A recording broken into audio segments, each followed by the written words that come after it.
Hello दोस्तों, welcome to S exam. दोस्तों, जैसे कि अपने ओएम पार्ट 1 और पार्ट 2 के 1997 से लेके 2022 तक जो प्रीवियस ईयर के इंपॉर्टेंट क्वेश्चन है दोस्तों, उसके बारे में चर्चा कर रहे थे। और दोस्तों, प्रीवियस वीडियो में अपने इसके पार्ट 1 डिस्कस किया था और दोस्तों इस वीडियो में अपने इसका पार्ट 2 डिस्कस करेंगे। ठीक है, तो दोस्तों पिछले वीडियो में मैंने आपको क्वेश्चन नंबर 3 तक दोस्तों बता दिए थे और दोस्तों ये है क्वेश्चन नंबर 4। ठीक है, 1997 से 2022। और दोस्तों जैसे जैसे अपने आगे बढ़ते चले जाएंगे आपकी समझ बढ़ती चली जाएगी और दोस्तों अपने दोनों बुक्स को धीरे धीरे ख़त्म कर देंगे। ठीक है, तो चलिए दोस्तों स्टार्ट करते हैं। क्वेश्चन नंबर 4 है, can daily payment sheet be returned by disbursement section D section to concerned audit sections if so when. क्या बोल रहा है दोस्तों, जो डेली पेमेंट शीट है वो क्या रिटर्न की जाती है डी सेक्शन से वापस ऑडिट सेक्शन को। इसका मतलब क्या हुआ दोस्तों, इस क्वेश्चन से आप क्या सीख सकते हो कि जो ऑडिट सेक्शन है वो डीपी शीट बना के डी सेक्शन को भेजता होगा। क्या सीख सकते हो दोस्तों, जो ऑडिट सेक्शन है वो डीपी शीट बनाता होगा और वो डी सेक्शन को भेजता होगा, यानी डिसबर्समेंट सेक्शन को। ठीक है, ऑडिट सेक्शन डीपी शीट बनाता होगा और डी सेक्शन को भेजता होगा। तो क्वेश्चन ये है दोस्तों, क्या डीपी शीट जो है डी सेक्शन ऑडिट सेक्शन को वापस करता है, और अगर करता भी है तो दोस्तों कब करता है। ठीक है, तो ये क्वेश्चन है हमारा, समझ में आया आपको। देखिए दोस्तों, सबसे पहले अपने डिस्कस करेंगे इसमें डीपी शीट क्या होती है। तो देखिए डीपी शीट क्या है दोस्तों। DP sheets are sheets in which all bills passed for payment by the gazetted officers of an audit section will be entered with consecutive disbursement voucher number. दोस्तों DP sheets क्या है उसके बारे में ये बताया हुआ है। मैं आपको दोस्तों सिंपल लैंग्वेज में बता देता हूँ। डीपी शीट दोस्तों एक अथॉरिटी है डी सेक्शन के लिए। ध्यान से सुनिए दोस्तों, डीपी शीट जो है एक अथॉरिटी है डी सेक्शन के लिए कि वो उन डीपी शीट्स के बेस पर जो डीपी शीट्स दी है ऑडिट सेक्शन या डी सेक्शन को, उन डीपी शीट्स के बेस पर चेक इशू कर सके, पेमेंट कर सके। ठीक है, और दोस्तों जो डीपी शीट्स जो होती है उनके ऊपर दोस्तों कंसेक्यूटिव डिसबर्समेंट वाउचर्स नंबर लिखा जाता है, जिसको बोलते हैं दोस्तों डीवी नंबर। डीवी लगा दी, ठीक है, आपने ये सुना होगा डीवी लगा दिया, डीवी नंबर। ठीक है, और दोस्तों कंसेक्यूटिव मतलब क्रम अनुसार 1 2 3 4 ऐसे डीवी लगती है दोस्तों। ठीक है, अब दोस्तों इस लैंग्वेज को पढ़िए, समझ में आएगा। DP sheets are sheets in which all bills passed for the payment by the gazetted officers of an audit section. दोस्तों ऑडिट सेक्शन के अंदर गेजेटेड ऑफिसर्स के द्वारा, दोस्तों इंग्लिश उल्टी चलती है हमेशा। देखिए इंग्लिश लाइन ऐसे होगी, हिंदी में जो लाइन लिखी जाती है दोस्तों इंग्लिश में जस्ट उल्टी हो जाती है। ठीक है, ऑडिट सेक्शन में किसी गेजेटेड ऑफिसर के द्वारा कोई भी बिल पास किया गया है पेमेंट के लिए, वो डीपी शीट में लिखा जाता है। ठीक है, और दोस्तों इंग्लिश है तो दोस्तों आपसे के विल बी, इसका सब्जेक्ट कौन है दोस्तों। आप इंग्लिश पढ़िए, आपने पूरी लाइन पढ़ी दोस्तों, तो आपने इसका सब्जेक्ट कौन बता सकता है। ठीक है, इसको पॉज करके दोस्तों कमेंट सेक्शन में बता दीजिए अभी। ठीक है दोस्तों, अब मैं बताता हूँ आपको। दोस्तों डीपी शीट्स जो है इनका जो विल बी, इसका दोस्तों सब्जेक्ट है दोस्तों डीपी शीट से। आप ये सब क्लोज है, ये पूरा सब क्लोज यानी इसका सपोर्टिंग क्लोज यहाँ से लेके यहाँ तक, इसको ऐसे पढ़ो। DP sheets will be entered with consecutive disbursement voucher numbers. ठीक है, एक तो ये हो गया। और डीपी शीट्स आर शीट्स जिनके अंदर all bills pass for payment by the gazetted officers of an audit section. ठीक है, समझ में आया। एक तो डीवी होगी, उस पर कंसेक्यूटिव डिसबर्समेंट वाउचर नंबर लिखा जाएगा, और दोस्तों वो गेजेटेड ऑफिसर्स के द्वारा पेमेंट के लिए पास किया जाएगा। ठीक है, आगे चलिए दोस्तों। DP sheets are prepare by the audit section. Easy है, डीपी शीट्स बनाता कौन है दोस्तों, ऑडिट सेक्शन बनाता है। Which serve as authority for the D section for processing these bills for issue cheques. ठीक है, तो दोस्तों डीपी शीट जो है बनाता ऑडिट सेक्शन है, और दोस्तों वो क्या है, सर्व करती है एज अ अथॉरिटी किसके लिए, डी सेक्शन के लिए, कि भैया तुम प्रोसेस कर दो इन बिल्स को और इशू कर दो चेक। ठीक है, आगे चलिए दोस्तों। The daily payment sheet should be return to the audit section. ये दोस्तों इस सवाल का आंसर की लाइन ये वाली है। ये कह रहा है कि क्या रिटर्न करता है डीपी शीट को। ठीक है, क्या डी सेक्शन डीपी शीट्स को रिटर्न करता है ऑडिट सेक्शन को। तो यही बात दोस्तों, the DP sheets should be return to the audit section concerned by the D section only after completion. और दोस्तों ओनली आफ्टर कंप्लीशन दिया हुआ है, तो ओनली आफ्टर कंप्लीशन किस बात के लिए, डीपी शीट्स के अंदर ऐसा क्या लिखा होता है कि जो कंप्लीट करना ज़रूरी है डी सेक्शन के द्वारा, उसके बाद उसको वो रिटर्न करेगा। दोस्तों कब क्या लिखा होता है, when the necessary agreement between the totals of the schedule 3 and the daily payment sheet is signed by the officer in charge disbursement section. अब दोस्तों एक शब्द और आ गया, शेड्यूल 3। दोस्तों OM2 है, उसके अंदर शेड्यूल 3 और डीपी शीट है ना दोस्तों, जो डी सेक्शन डिसबर्समेंट सेक्शन आप पढ़ोगे चैप्टर 10 के अंदर। तो दोस्तों बहुत इंपॉर्टेंट बातें हैं ये। ठीक है। तो इनके बारे में आपको पूरा पता ही होना चाहिए, बहुत अपने 3-4 स्लाइड इसकी डिस्कस करेंगे, ठीक है। तो बहुत अच्छे से आपको समझ में आ जाएगा। तो दोस्तों क्या बोल रहा है कि जब नेसेसरी एग्रीमेंट हो जाएगा शेड्यूल 3 और डीपी शीट के अंदर, और वो साइन कर दी जाएगी ऑफिसर इंचार्ज किसका, डी सेक्शन के द्वारा, तो वापस उसको डीपी शीट को वापस लौटा दिया जाएगा। तो दोस्तों अब अपने शेड्यूल 3 क्या होता है वो देखते हैं। दोस्तों शेड्यूल 3 जो है पूरे मंथ की दोस्तों जितनी भी ड्राइंग्स है, या मतलब कह सकते हैं जैसे डीपी शीट है उसके अंदर जितनी अमाउंट है दोस्तों वो मैच कर जाएगी शेड्यूल 3 से, तो दोस्तों डीपी शीट को वो वापस लौटा देंगे, ठीक है, ऐसे समझिए, ठीक है। अब दोस्तों शेड्यूल 3 के बारे में थोड़ी सी जांच करते हैं, बाद में इनका कंपैरिजन करेंगे। Schedule 3, the schedules of monthly drawings is called schedule 3, ठीक है। जो पूरे मंथ की दोस्तों ड्राइंग है, जो पूरे मंथ के अंदर पैसा ड्रॉ किया गया है उसको शेड्यूल 3 बोलते हैं। प्रिपेयर्ड बाय डी सेक्शन, दोस्तों कौन प्रिपेयर करता है इनको, डी सेक्शन, डिसबर्समेंट सेक्शन। आपसे पूछ रहे डीपी शीट कौन प्रिपेयर करता है, ऑडिट सेक्शन। डीपी शीट दोस्तों ऑडिट सेक्शन प्रिपेयर करता है, और दोस्तों शेड्यूल 3 जो है वो डी सेक्शन प्रिपेयर करता है, ठीक है। ऐसे याद रखो आप, एस डी, डी ए बढ़ गया अपना, डीपी शीट यानी ऑडिट सेक्शन, ठीक है। ऐसे याद रखो डीपी शीट जो है ऑडिट सेक्शन, आप ऐसे डी ए बढ़ गया हमारा, ठीक है। डी ए बढ़ता है ना, डियरनेस अलाउंस, ठीक है। और शेड्यूल 3 ये करता है दोस्तों डी सेक्शन, तो ऐसे बोलो एस डी, ठीक है, एस डी सनातन धर्म बोल दो इसको, एस डी को सनातन धर्म, डी का डी ए का मतलब डी ए, ठीक है। याद हुआ आपको दोस्तों, एमसीक्यू में पूछा जाए तो आपको इसको टिक करके आना है, ठीक है। और मुझे लगता है ये क्वेश्चन आ सकते हैं दोनों में से एक, तो कम से कम आपके 2 नंबर का काम हो जाएगा, ठीक है। आगे चलिए दोस्तों, आगे क्या बोल रहा है दोस्तों, copy will be send bye the D section to the account section. दोस्तों जो शेड्यूल 3 जो बनेगा दोस्तों, उसकी दोस्तों एक कॉपी जो है वो अकाउंट सेक्शन को भेजी जाएगी डी सेक्शन के द्वारा, ठीक है। ये तो दोस्तों था इसके बारे में ओवरव्यू। अब दोस्तों इसमें डिफरेंस बताते हैं, और दोस्तों जब डिफरेंस करके आप चीज़ें याद करते हो तो आपको बहुत ही बेहतर तरीके से वो चीज़ें याद होती है, ठीक है। तो मैं आपको दोस्तों इनके बीच का डिफरेंस बताता हूँ। डीपी शीट दोस्तों, पहली बात तो बनाता कौन है, डी ए कर दो इसको, ऑडिट सेक्शन। एस शेड्यूल 3 कौन बनाता है दोस्तों, एस डी कर दो इसको, सनातन धर्म, डी सेक्शन या डिसबर्समेंट सेक्शन, ठीक है दोस्तों, डिसबर्समेंट सेक्शन। और ये इधर आ गया ऑडिट सेक्शन, ठीक है। आगे चलिए दोस्तों, डीपी शीट क्या है, DP sheet serve as the authority for issuing cheque by D section. DP sheet दोस्तों है बनाता ऑडिट सेक्शन है, और अथॉरिटी किसके लिए है, इशू करने की चेक डी सेक्शन के लिए, ठीक है। In which all bills passed for payment by the gazetted officers of an audit section will be entered with the consecutive disbursement voucher number. और क्या है दोस्तों, इसके अंदर क्या होता है, डीपी शीट के अंदर सारे बिल्स जो हैं वो पास कर दिए गए हैं दोस्तों। बिल को पास करना अलग बात है, बिल की पेमेंट होना अलग बात है दोस्तों। 2 सिनेरियो है, ध्यान रखिए आप। बिल पास हो गया मतलब गैजेटेड ऑफिसर ने उस पर साइन कर दिया कि फला बिल सही है। मान लो मैं 5,000 रुपये का कोई क्लेम करता हूँ, तो दोस्तों गैजेटेड ऑफिसर ऑडिट सेक्शन जो है मेरा कंसर्न ऑडिट सेक्शन उसको पास कर देता है, तो दोस्तों वो पास होना अलग बात है, और दोस्तों उसकी पेमेंट होना अलग बात है, ठीक है। जब पास होगा बिल दोस्तों, तो गैजेटेड ऑफिसर जो है ऑडिट सेक्शन का उस पर दोस्तों डीवी लगा देगा, डीवी 1, डीवी 2, डीवी 3 ऐसे लगता है दोस्तों। जिन्होंने मेन ऑफिस में काम किया होगा उन सबको पता होगा। या दोस्तों मान लो आपने कभी लाइफ में अपने मेडिकल मान लो क्लेम किया होगा दोस्तों, मेडिकल क्लेम आपने दिया है, मान लो कोई किसी टाइप की सर्जरी हुई है, या फैमिली डिपेंडेंट में मान लो किसी प्रकार का किसी का इलाज चल रहा हो, आईपीडी का, ओपीडी का दोस्तों आपने क्लेम किया होगा, तो दोस्तों वो सबसे पहले मेडिकल सेक्शन में जाता है। तो मेडिकल सेक्शन वाले दोस्तों जो ऑफिसर इंचार्ज है वो दोस्तों उसको पास कर देता है, ठीक है। पास होने के बाद दोस्तों जब इसकी पेमेंट करने की बारी आती है तो दोस्तों वो डी सेक्शन में जाता है। पेमेंट दोस्तों ऑडिट सेक्शन में नहीं होती, ऑडिट सेक्शन में ओनली दोस्तों उसकी ऑडिट होगी, कंसर्न्ड ऑडिट सेक्शन उसको बोलते हैं, ठीक है दोस्तों। जब डी सेक्शन में जाएगा तो वो डी सेक्शन वाले डीपी शीट को देखेंगे दोस्तों, ये डीपी शीट बना के भेजेंगे ऑडिट सेक्शन वाले डी सेक्शन को, ठीक है। डी सेक्शन वाले डीपी शीट देखेंगे, उसमें देखेंगे डीवी नंबर लगा हुआ है, इसका मतलब वो बिल पास है, हमें उस बिल के फेवर में चेक इशू करना है पेमेंट के लिए, ठीक है। चेक इशू करना है, भले ही कैश मैनेजमेंट प्रोडक्ट जो है एसबीआई का वो करना है, सीएमपी जिसको बोलते हैं, मतलब ऑनलाइन पेमेंट करनी है। दोनों ही सिनेरियो दोस्तों, बुक्स के अंदर चेक इशू का लिखा हो तो मैं आपको चेक बता रहा हूँ, ठीक है। रियलिटी में दोस्तों चेक इशू ना करके आजकल एसबीआई सीएमपी जो है, जो ऑनलाइन ट्रांजैक्शन है, ऑनलाइन पैसा जो दोस्तों जो कोड हेड से उनके डेबिट होके दोस्तों गवर्नमेंट के हमारे इंडिविजुअल के कोड हेड के अंदर दोस्तों उसको क्रेडिट किया जाएगा, ठीक है। समझ में आया दोस्तों, डीपी शीट है अथॉरिटी है चेक इशू करने के लिए डी सेक्शन के लिए। और दोस्तों डीपी शीट के अंदर क्या होता है, all bills passed for payment by the gazetted officers, जो भी बिल्स पास हुए गैजेटेड ऑफिस के द्वारा ऑडिट सेक्शन के उनकी एंट्री होती है, उनके ऊपर दोस्तों कंसेक्यूटिव डीवी नंबर लगता है, ठीक है, कंसेक्यूटिव 1 2 3 4। आगे चलिए दोस्तों, प्रिपेयर्ड बाय ऑडिट सेक्शन जो मैंने आपको ऑलरेडी बता दिया है।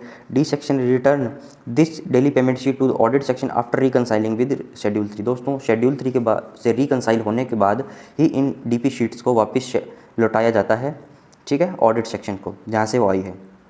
समझ में आया आपको? ठीक है। तो दोस्तों शेड्यूल 3 देखिए क्या होता है, प्रिपेयर्ड कौन करता है दोस्तों, डी सेक्शन, SD सनातन धर्म।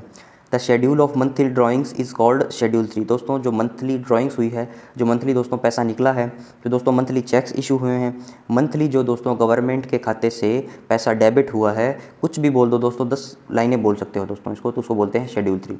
ठीक है, किताबी भाषा है ये है मंथली ड्राइंग्स। ठीक है, शेड्यूल 3 बोलते हैं। Prepared by D section, D section prepare करता है दोस्तों SD के ट्रिक के हिसाब से। Copy will be sent by the D section to the account section. दोस्तों डी सेक्शन एक कॉपी दोस्तों इसकी अकाउंट सेक्शन को भेजता है।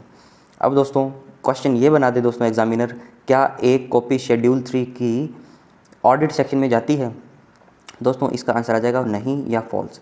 दोस्तों स्टेटमेंट 3 से कंसर्न्ड ऑडिट सेक्शन को कोई लेना देना नहीं है दोस्तों। जो डी सेक्शन है वही शेड्यूल 3 बनाता है दोस्तों, और दोस्तों गवर्नमेंट के अकाउंट्स को अपडेट करने के लिए वो एक कॉपी अकाउंट सेक्शन को भेजता है। ठीक है, इतना साफ याद रखिए। ठीक है, एक बार और इसको वापस से पढ़िएगा, PDF से पढ़िएगा, आपको बहुत चीज़ें क्लियर हो जाएगी। आगे चलिए दोस्तों। अब दोस्तों जो सबसे बेहतर तरीका मुझे लगता है दोस्तों, चीज़ों का डायग्राम बना के, चीज़ों को दोस्तों मैप्स में लिख के, ठीक है, तो वो चीज़ मैंने आपको यहाँ पे बताई है।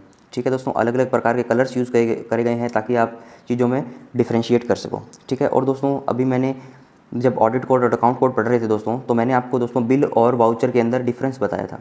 ठीक है, प्रीवियस ईयर में पूछा हुआ क्वेश्चन है दोस्तों, बिल और वाउचर क्या होता है दोस्तों। Bill becomes voucher only when it is receipted and stamp paid. दोस्तों बिल और वाउचर क्या होता है दोस्तों, कोई भी बिल आया दोस्तों, मान लो क्लेम करने के लिए, ठीक है, वो दोस्तों जब रिसिप्ट हो गया और उस पर दोस्तों स्टैंप लगी कि ये पेड है, ठीक है, तो उसको बोलते हैं दोस्तों वाउचर। ठीक है, समझ में आया बिल और वाउचर में फ़र्क। अब दोस्तों ये देखिए क्या है, ये जो 4 शब्द हमने यहाँ पे देखे हैं, audit section, D section, DP sheet और शेड्यूल 3, इन दोस्तों में आपस में इंटरलिंक अपने देखते हैं क्या है।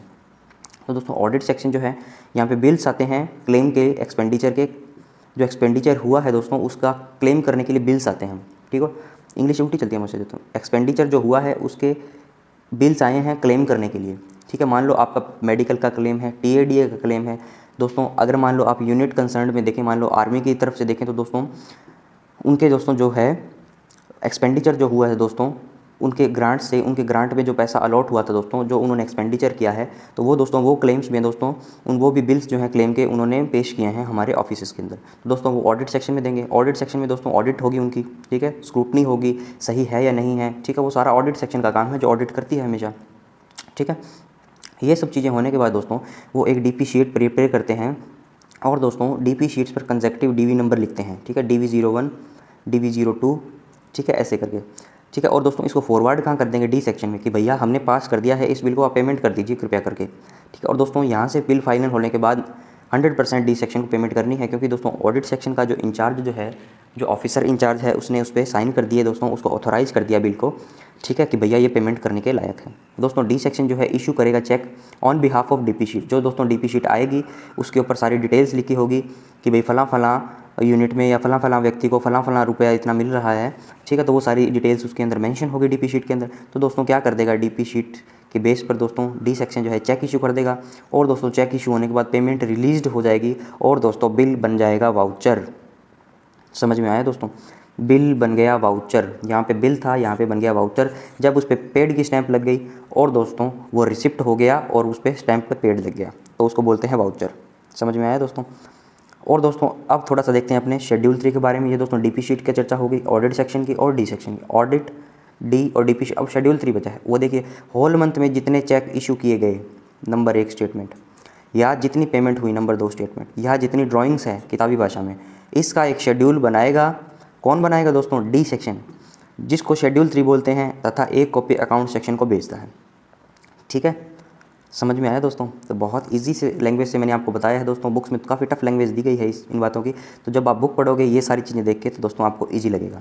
ठीक है, ये मेरा वादा है। तो दोस्तों क्वेश्चन आपसे पूछ लो, MCQ पूछ ले। क्वेश्चन नंबर 1 दोस्तों, बच्चों की दोस्तों काफ़ी बार मेरे पास कमेंट्स आते हैं, मैसेज आते हैं कि सर आप MCQ भी लास्ट में बताया कीजिए। तो दोस्तों ये MCQ इन्हीं से बनते हैं। ठीक है, तो आप खुद से भी दोस्तों सोच सकते हो क्या MCQ बनेगा इसमें। शेड्यूल 3 कौन बनाता है, कौन बनाता है दोस्तों, D section, SD। DP sheet कौन बनाता है दोस्तों, DA, ऑडिट सेक्शन। ठीक है, बिल का वाउचर बन जाएगा, रिसिप्ट होकर पेड हो जाएगा स्टैम्प। डिसबर्समेंट वाउचर नंबर है वो कंसेक्यूटिव होती है या नहीं कंसेक्यूटिव होते हैं। ठीक है, तो दोस्तों ये सारी बातें मैंने आपको बताई। तो दोस्तों OM पार्ट 2 के पैरा नंबर 324 पेज नंबर 350 पे जब जाओगे दोस्तों, तो आपको ये सारी बातें लिखी मिल जाएगी। ठीक है, ये पेज नंबर नहीं है, सॉरी, पैरा नंबर 324 और 350। ठीक है, OM पार्ट 2 का पैरा नंबर 324 में तो है शायद डीपी शीट, और 350 में मिलेगा आपको शेड्यूल 3। ठीक है, आगे चलिए। आगे देखिए दोस्तों क्या दिया हुआ है, डिफरेंस बिटवीन दोस्तों ऑब्जर्वेशंस एंड ऑब्जेक्शंस। ठीक है दोस्तों, ये क्वेश्चन भी पूछा जाता है हमारे एग्जामिनेशन में। तो दोस्तों ऑब्जर्वेशन क्या होता है और ऑब्जेक्शन क्या होता है। दोस्तों ऑब्जर्वेशन जो है इंस्ट्रक्शंस है, इंक्वायरी है of the nature in which money value need not be entered. दोस्तों जिसके अंदर पैसे की वैल्यू एंट्री नहीं होगी उसको बोलते हैं ऑब्जर्वेशन।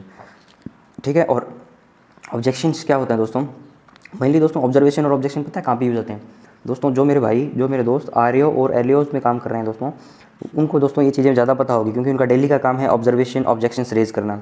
यूनिट में मान लो पर्टिकुलर यूनिट में दोस्तों ऑडिट पे गए, वहाँ पे दोस्तों जो यूनिट के काम से रिलेटेड जो भी इरेगुलरिटी उनको मिलेगी उनको दोस्तों ऑब्जर्वेशन या ऑब्जेक्शन बोलते हैं। ठीक है, और उसके अंदर दोस्तों मनी वैल्यू इनकी इंक्लूड नहीं है, मनी वैल्यू का मान लो मैटर नहीं है, तो दोस्तों वो ऑब्जर्वेशन है। और जहाँ पे दोस्तों मनी वैल्यू इंक्लूड है उस पर्टिकुलर इरेगुलरिटी में, मनी का दोस्तों उसके अंदर है कि मान लो मनी लॉस हुआ है, तो दोस्तों उसको ऑब्जेक्शन बोलते हैं।